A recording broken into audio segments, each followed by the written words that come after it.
संविदा साथियों नमस्कार। संविदा साथियों, आज हमारे हाथ में एक बहुत बड़ी सफलता हाथ लगी है। ये मेरी दूसरी सफलता है। पहली सफलता से आप वाकिफ हैं बहुत अच्छी तरह से। वो पहली सफलता जो मेरी थी वो डीपीएम, डीसीएम और डैम की जो भर्ती प्रक्रिया गलत तरीके से की गई थी, महिला आरक्षण उसमें नहीं दिया गया था। कुछ ऐसे लोगों को भर्ती किया गया था कि जो गलत दस्तावेज लगा के भर्ती हुए थे, वो कैंसिल हुई थी। दूसरी जो हमारे पास सबसे बड़ी सफलता आई है साथियों, वो है लैब टेक्नीशियन की जो भर्ती सेम्स के माध्यम से होने वाली थी, उसको कैंसिल कर दिया गया है। वो कैंसिल क्यों किया गया है उसकी सारी जानकारी हम आपको बताएंगे साथियों। उसके पहले हम आपसे इतना कहना चाहेंगे, दो बातें हम आपसे कहना चाहेंगे। हमारे खिलाफ संविदा कर्मचारियों को भड़काया जा रहा है संगठनों के द्वारा, संगठन के पदाधिकारियों के द्वारा। उसके मेरे पास ऑथेंटिक दस्तावेज आ चुके हैं जिनने जो लिखा है सारी जानकारियां कि हमारे चैनल को अनसब्सक्राइब करें, साथ में व्यूज ना दें। हालांकि कोई बात नहीं, आपका फर्ज अपना क्या कहता है वो आप सोचिए, मेरा फर्ज जो कहता है वो मैं सोचूंगा। साथियों, सेम्स को और एनआरएचएम को दोनों को मिलके मैं किसी भी तरह की गलत तरीके की भर्ती नहीं करने दूंगा। चाहे जो हो जाए, भले कुछ भी करना पड़े मुझे, चाहे कोर्ट जाना पड़े या आपत्तियां लेनी पड़े, हम हर तरह की आपत्तियां लेंगे। साथियों, जो दूसरी सफलता मिली है हमें, इसमें भी ऐसा ही कुछ चल रहा था। हमने कुछ ऐसी आरटीआई लगाई जिसके तहत हमने जानकारी मांगी, उसी का असर हुआ कि जो भर्ती प्रक्रिया पहले हो चुकी थी उसमें तो खैर अभी कोई फर्क नहीं पड़ा है। हम उनकी भी छानबीन कर रहे हैं कि कहीं गलत तो नहीं हुआ है, लेकिन जो फॉर्म भरे गए थे उनको कैंसिल कर दिया गया है। कैंसिल करने का ये आदेश एक जारी कर दिया गया है। इसमें डायरेक्टर साहब ने मिशन संचालक के लेटर से कैंसिल हुआ है। ये लेटर हम पेस्ट करेंगे। हालांकि इस लेटर में कुछ गलतियां हैं और वो सबसे बड़ी गलती जो है, इसमें किसी के भी साइन नहीं है। लेकिन सेम्स की वेबसाइट में आप जाइएगा www.sams.co.in पर आप जाएंगे तो ये लेटर आपको कैंसिलेशन का मिलेगा।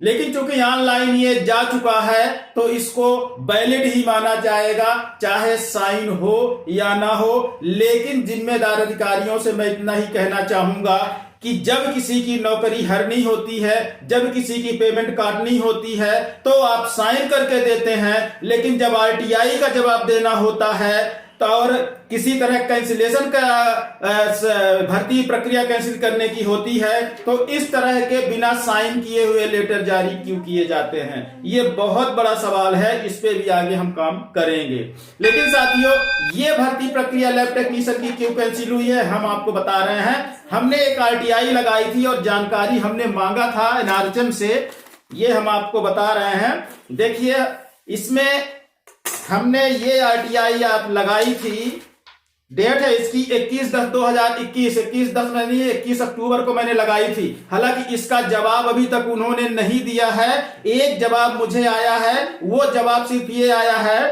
कि डायरेक्टर नहीं, लोक सूचना अधिकारी ने लिखा है एक पत्र उप संचालक मानव संसाधन को कि ये एक आरटीआई आई है, इसमें सारी जानकारियां जो मांगी गई हैं, तो जो मानव संसाधन के उप संचालक हैं उनसे जानकारी मांगी गई कि आप दीजिए ताकि ये आरटीआई का जवाब दिया जा सके।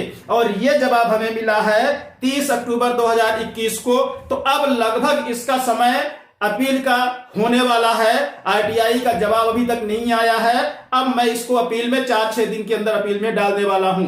इसमें हमने जो मांगा था वो आप सुनिए, बड़े गौर से सुनिएगा। हमने क्या मांगा था उसी के असर हुआ और इनने जो भर्ती प्रक्रिया क्लू में चल रही थी, क्यू में थी, उसको इनने कैंसिल कर दिया है। हमने क्या मांगा था इनसे कि राष्ट्रीय स्वास्थ्य मिशन के संविदा पद पर योग्य उम्मीदवारों के चयन होती चयन संस्था की स्वीकृति, निविदा, अनुबंध एवं समस्त नस्ती सही सत्यापित प्रमाणित प्रति उपलब्ध कराएं। हमने इनसे कहा था कि सेम्स जो एक प्राइवेट संस्था है और उम्मीदवारों की पदानुसार चयन करती है, उससे संबंधित आपने जो अनुबंध किए हैं सारे दस्तावेज हमको उसका प्रमाणित उपलब्ध कराइए। साथ में हमने एक दूसरी चीज मांगी थी कि मध्य प्रदेश शासन द्वारा अधिकारी कर्मचारियों का चयन होती है स्थापित संस्था पीईबी प्रोफेशनल एग्जाम बोर्ड, साथ में एमपी ऑनलाइन से ना कराकर अन्य प्राइवेट संस्था से चयनित कराने के लिए शासकीय संस्था से प्राप्त अनापत्ति प्रमाण पत्र। साथियों, इतना आपको तो पता ही होता है कि आप कहीं जब एक जगह से दूसरे जगह जाते हैं, ज्वाइन करते हैं या किसी संस्था में जाते हैं तो पहले संस्था से एक अनापत्ति प्रमाण पत्र लिया जाता है। जब यहां भर्ती प्रक्रिया की ऑलरेडी मध्य प्रदेश सरकार के पास एमपी ऑनलाइन और PEB professional exam board already पहले से बना हुआ है, तो एक प्राइवेट संस्था को हायर करने का क्या कारण था? कहीं ना कहीं कुछ ना कुछ गड़बड़ घोटाला नजर आता है, वो भी सारा आ जाएगा सामने। बस आप देखते रहिए और मेरा काम किस तरह से मैं कर रहा हूं। साथियों, इसमें हमने अनापत्ति प्रमाण पत्र मांगा था कि यदि शासकीय संस्था है और शासकीय विभाग कोई उम्मीदवार कोई पद की भर्ती कर रहा है तो शासकीय संस्था से ना करा के प्राइवेट से यदि आप करा रहे हैं तो पहले शासकीय संस्था से अनापत्ति प्रमाण पत्र आपको लेने की आवश्यकता अनिवार्य होती है। यदि वो अनापत्ति दे दे तो ही आप प्राइवेट संस्था में जा सकते हैं, अन्यथा नहीं जा सकते हैं, क्योंकि भर्तियां सरकारी हैं और सरकारी ही पद हैं और सरकारी खर्च जो है वो अपने ही विभाग में ना देके वो प्राइवेट संस्था को कैसे हस्तांतरित कर सकता है। साथियों, ये चीज हमने मांगी थी, इसी का असर हुआ और अभी तक इनका जवाब नहीं आया। अब ये आरटीआई मेरी अपील में जाने के लिए तैयार हो चुकी है, अपील का समय हो चुका है इसका। हालांकि एक ही लेटर उन्होंने दिया है, अभी तक 30 अक्टूबर के बाद कोई लेटर प्राप्त हमें नहीं हुआ है। तो साथियों, ये हमारी दूसरी बड़ी सफलता रही। अब धीरे धीरे समझ में आने लगा है कि सेम्स और एनआरएचएम के अधिकारियों के साथ कोई ना कोई बहुत बड़ी भर्ती प्रक्रिया में साठगांठ तो चल रही है, इसमें कोई दो राय नहीं है, क्योंकि ना तो आरटीआई का ये सही जवाब दे पा रहे हैं और भर्ती प्रक्रियाएं अब इन्हें कैंसिल करना चालू कर दिए हैं। कहीं ना कहीं बहुत बड़ा घोटाला, जैसे पहले एक घोटाला पीवी में ही निकला था, अपना व्यापम में निकला था, वैसा ही घोटाला बहुत बड़ा शायद एनआरएचएम और सेम्स एक प्राइवेट संस्था जो है भर्ती प्रक्रिया की, इनके बीच में बहुत बड़े घोटाला खुलने की संभावनाएं प्रबल होती नजर आ रही हैं। साथियों, आज बस इतना ही, आप लोगों से बस इतनी सी शिकायत है कि आप हमारे खिलाफ न मत जाइए, जाना है जाइए, उससे हमें कोई समस्या नहीं है, लेकिन यदि मैं आपके मदद में उतरा हूं तो कम से कम विरोध तो मत करिए। और आपको विरोध भी करना है तो करते रहिए, उससे भी कोई फर्क नहीं पड़ता है मुझे।